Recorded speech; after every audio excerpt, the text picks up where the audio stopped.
राम राम। राम राम। आपका आपके YouTube channel हम और तुम पर स्वागत है। आज आपके लिए एक प्यारा सा छठी का गीत लेकर आए हैं जो छठी पर गाया जाता है, सोहर गीत है। आज हमारी भाभी जी के भाई जी शिवम पांडे को बेटी की छठी है, बेटी हुई है, उसकी छठी है आज। तो इसी के उपलक्ष्य में शिवम और रश्मि को बहुत बहुत शुभकामनाएं बेटी की। तो सुनिए प्यारा सा छठी का गीत। लाइक करिए, सब्सक्राइब करिए, कमेंट करिए, शेयर करिए। सुनिए प्यारा सा छठी का गीत।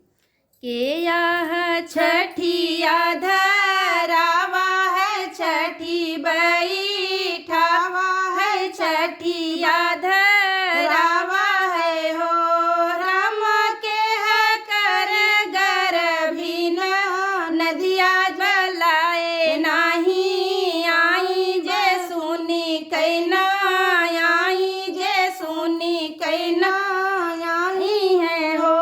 राम के है कर गर्भिन, नदिया जलाए नाही आई जे सुनी कैना, आई जे सुनी कैना आई हो।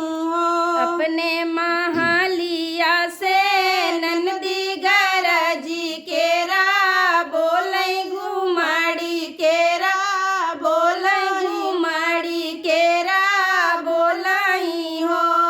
की भाभी पठैऊ नौआयर की रे भाभी बरियायर की रे भाभी बरियाऊ रे। भाभी की रे पठैऊ हमारा भतीजवा गर्भ मोरा, उकट्यू गर्भ मोरा उकट्यू हो।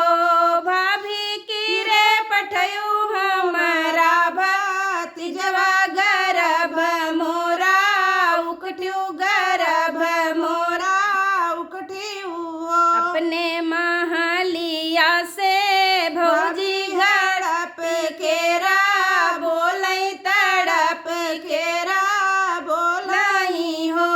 ननदी नाही पठयो नहुआयो, बरिया नाही ननदी भतीजा नाही ननदी भतीजाऊ हो।